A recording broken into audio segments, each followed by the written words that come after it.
Hi friends, അപ്പോൾ ഇന്നത്തെ വീഡിയോയിൽ ഈ കാണുന്ന രീതിയിൽ ഇത്തിരി സിമ്പിളായിട്ടുള്ള ബോർഡർ ഡിസൈൻസും കാര്യങ്ങളൊക്കെ നോക്കിയാലോ.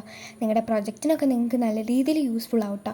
അപ്പോൾ ഇത് ഭയങ്കര സ്റ്റാൻഡേർഡ് ആയിട്ടുള്ള മിനിമൽ ഐഡിയ ആണ്, ഭയങ്കര ഹെവി ഐഡിയ ഒന്നുമല്ല കേട്ടോ, പക്ഷെ നല്ല രീതിയിൽ ബ്യൂട്ടിഫുൾ ആണ് കേട്ടോ. അപ്പോൾ ഇതൊക്കെ ബോർഡറായി കൊടുക്കുകയാണെങ്കിൽ നല്ല ഭംഗി ഉണ്ടാവും കേട്ടോ.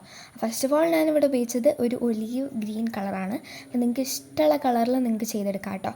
അതിന് ശേഷം ഞാൻ ഈ കാണുന്ന രീതിയിൽ കേഴ്സീവ് ഒക്കെ എഴുതുന്ന പോലെ ഒരു പാറ്റേൺ, അതെങ്ങനെയാണ് പറഞ്ഞിട്ടുണ്ടെങ്കിൽ എനിക്കറിയത്തില്ല, പക്ഷെ നിങ്ങൾക്ക് കാണുമ്പോൾ മനസ്സിലാവുന്നുണ്ടാവും.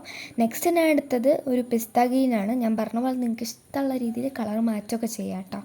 എന്നിട്ട് അത് വെച്ചിട്ട് ഇതേപോലെ ഒരു വര വരച്ചിട്ട് അതിൽ ലീവ്സ് വരച്ചു കൊടുക്കുക കേട്ടോ. ലീഫ് വരയ്ക്കും, ബ്ലാക്ക് വെച്ച് നല്ല രീതിയിലൊന്ന് ഡാർക്ക് ചെയ്ത് കൊടുക്കും. അങ്ങനത്തെ ഒരു പാറ്റേൺ കേട്ടോ നെക്സ്റ്റ് ചെയ്തത്. അടുത്തത് ഞാൻ ഇവിടെ ഉപയോഗിച്ചത് ഒരു ഓഷ്യൻ ബ്ലൂ കളറാണ്. അപ്പോൾ അത് ഇതേപോലെ ഒന്ന് വരച്ചതിന് ശേഷം ഒരു പാറ്റേൺ വന്നിട്ട് ഹാർട്ട് വരയ്ക്കും, അതൊന്ന് ബ്ലാക്ക് വെച്ചിട്ടൊന്നും നല്ല രീതിയിൽ ഡാർക്ക് ചെയ്യും. വര, കുത്ത്, വര, പിന്നെ ഒരു ഹാർട്ട് വരയ്ക്കും, അതും ഇതേ സെയിം മെത്തേഡ് പോലെ ഡാർക്ക് ചെയ്യും. അതാണ് അടുത്ത ഡിസൈൻ വന്നിട്ട്.